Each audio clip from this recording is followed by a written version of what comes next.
Winchester City in FA Vase action, some good news for Winchester Rugby, and in ice hockey were Basingstoke Bison struck by lightning.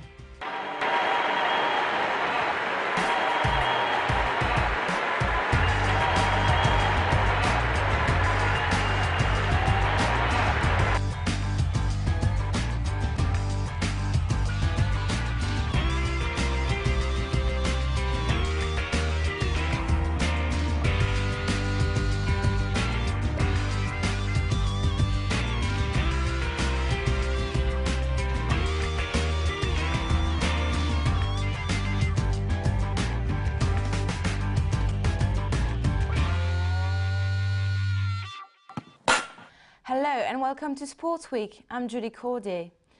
Winchester City's impressive league form sees them near the top of the table, but at the weekend they turned their attentions to the FA Vase in Alford Town, with this year's final being held at Wembley Stadium.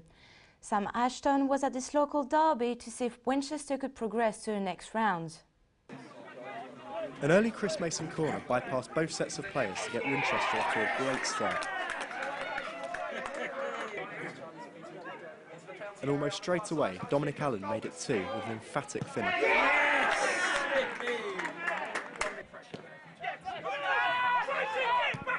A goal line clearance prevented Winchester from completely running away with the game.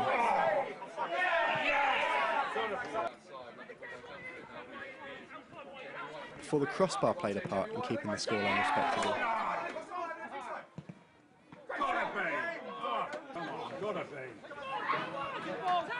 But there was no stopping Jamie White, who made it 3 with a poacher's finish.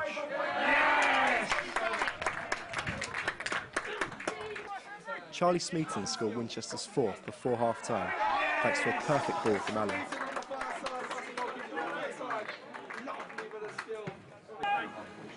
White was unlucky not to add to his tally after this fantastic passage of play.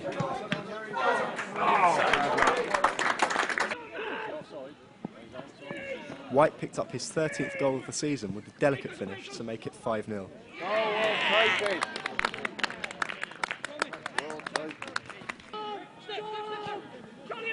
AD Dulanugarade added to the embarrassment in the 83rd minute with his unfortunate own goal, leaving goalkeeper Chris Waller dismayed. Alsford grabbed a consolation in stoppage time with this headed goal from Mike McHenry, but it wasn't enough, and the game finished 6-1 to the visitors. Sam Ashton for Winchester News Online. AFC Tottenham have endured some patchy form as of late and were looking to regain some consistency on Tuesday night against Cambridge City in the league. Mikey Smith reports from the Testwood Stadium. It was the visiting Cambridge City who started the brighter on Tuesday's top-of-the-table clash, with Jamie Gold firing the Lily Whites into the lead after 23 minutes. Tottenham looked to be missing their talisman Mike Gosney, but the delivery from Nathan Jack for the Tottenham equaliser was one that Gosney would have been more than happy with himself, Nathan Campbell putting his name on the score sheet. But it was Cambridge who ended the first half with a flourish. Craig Hammond heading home after being teed up by Joey Abbs, much to the delight of the travelling City fans. And Hammond found the net again just 5 minutes into the second half. Another well-played header after Sierra Leone international Ahmed Dean's looping cross.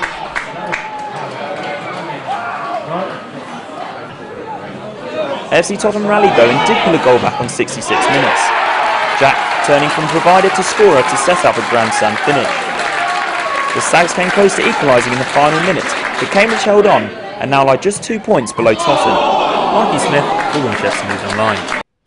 Basingstoke's great start to the season sees them fighting in the playoff places, and a victory on Tuesday could see them rise to second in the league. Stainstown were the visitors and Gable was at the game.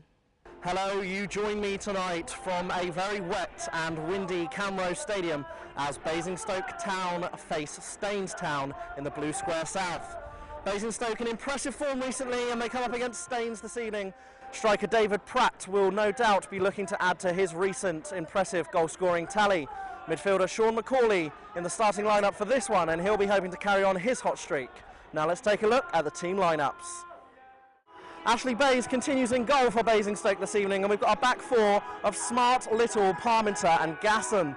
Stuart Lake, Wes Daly, Matthew Warner, and of course there Macaulay as well, making up the midfield. And that's a front two of Delano Sam York and David Pratt. Former Eastleigh striker Mark Nwakaji will spearhead the Staines attack.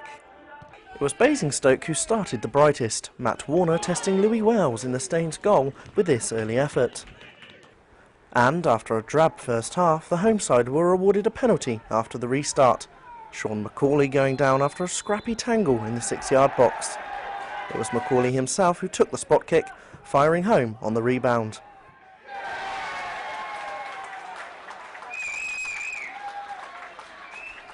But Staines were far from finished, first coming close to an equaliser with this curling free kick, and with just 5 minutes left to play, the visitors were awarded a penalty of their own.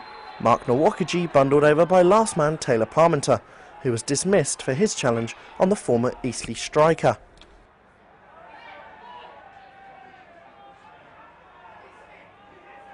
Substitute Mark Charles Smith stepped up to take the kick, but his effort was brilliantly clawed away by Bayes in the Basingstoke goal.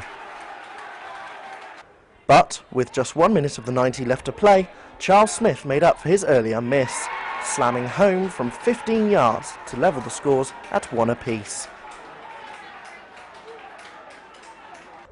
So it's ended 1-1 at the Camrose here this evening. Great save at the end there, courtesy of Ashley Bayes, keeping the scores level. I'm joined by Ashley now. Ashley, great save at the end there. Yeah, that's what I'm there for, innit? Save the ball. We were disappointed tonight in the way we played. We're happy to take a point at the end of the day because we didn't play well, and we know there's a lot more to come for us, but it's carried our run on to 13 games now. So yeah, we're delighted in the end, because they play very well. Credit to Staines, to be fair to them. You mentioned there, Ashley, great run of form you're on at the minute at Basingstoke. You seemed a little bit under the cosh in the first half, particularly from set pieces, corners.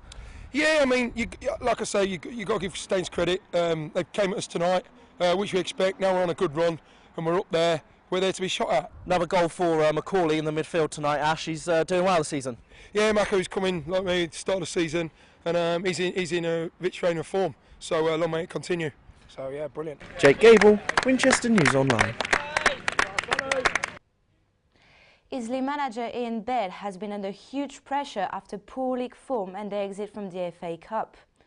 But the weekend saw second place Welling United come to Hampshire.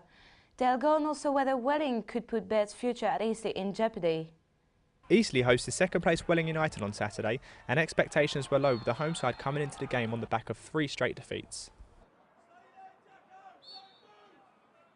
Montgomery steps over it, and it's going to be Jamie Slabber straight into the wall, but Green has hit it, and it's 1-0 to Eastleigh. What a return to the Silver Lake for Mike Green. Flicked on by Slabber. Wilson just wide, and Wilson will think he should have scored. Ian Baird has been under fire after the Spitfires' recent run of form, and with the game finally poised, he brought on Jordan Holder-Spooner to try and secure the win. Shortly after, the away side were reduced to 10 men, with Joe Healy receiving a second yellow card for simulation. And it wasn't long before Spooner capitalised to add to Welling's misery. Still Holder-Spooner, and he lays it off for Gillespie, and it's 2-0 to Eastleigh, a fantastic breakaway goal. Looked like the chance had gone, but Jordan Holder-Spooner knew exactly what he was doing, and the finish from Gillespie was emphatic. The game was secured in the 83rd minute, this time Graham Montgomery firing home. Oh, and it's quick feed from Montgomery, and it's a chance for a shot here, and it's a goal. The Spitfires are in dreamland. It's Eastleigh 3, Welling 0, and Graham Montgomery has really risen to the occasion here today. Even Ian Baird nearly cracked a smile. Danny Smith was unlucky to not have extended Eastleigh's lead here, but the game ended 3-0. After the game, Ian Baird praised his team's attitude. I knew that I would get a reaction. People have said it was a disastrous result. Well, I would agree with it's a poor result. I didn't think it was a disastrous performance. People have criticised that. They always do, and as we all know, it doesn't matter whether Ian Baird's a manager or Alex Ferguson's a manager. They all get criticised, and if you can't take the criticism, don't be involved in football. So, you know, it's one of those things. Results are important, aren't they? Now to rugby. Winchester's league campaign has started brightly this season, and now the club has received an extra boost to maintain their facilities. Henry Lewinsit explains. Winchester Rugby Football Club has been awarded a maximum of £50,000 over a 3-year period as part of Sport England's Protecting Playing Field scheme. This funding will help Winchester renovate their pitches and make them more durable in the future. It's something that the club's been trying to obtain for a long time, as proper funding for our pitches. They're very heavily used, and we're delighted to have them. It is a very busy club. We have, I think we've calculated 35,000 uses of this club in the last 12 months. That's including the pitches that we use on the City Council park there. So it's nice to have some funding to actually restore the pitches to what they need to be to have that sort of wear. A statement from Sports England says, "The project will fund the restoration and improvement of 3 pitches and 2 training areas.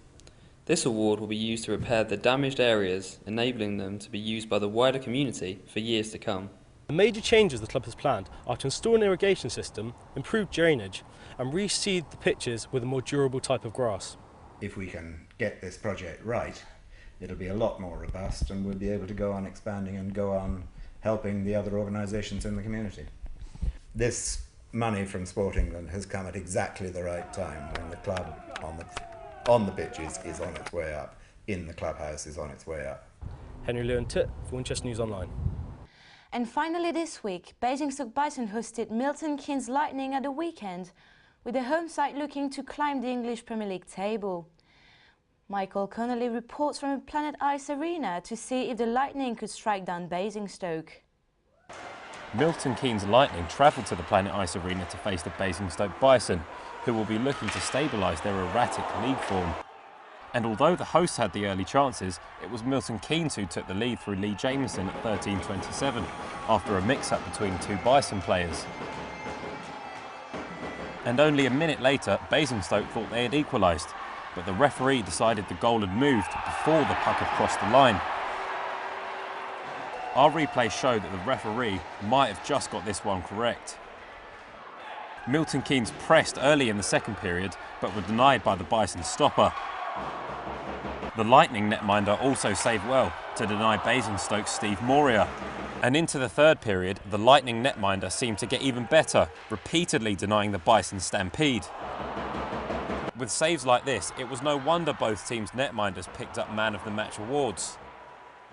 The Lightning's Alex Metham's 38-save shutout kept the Bison from scoring a solitary goal and helped Milton Keynes to their 1-0 victory. Michael Connolly, Winchester News Online. And that's all from us this week, but do remember, for more award-winning news and sport, don't forget to log on to winol.co.uk. Thank you, and we'll see you next time.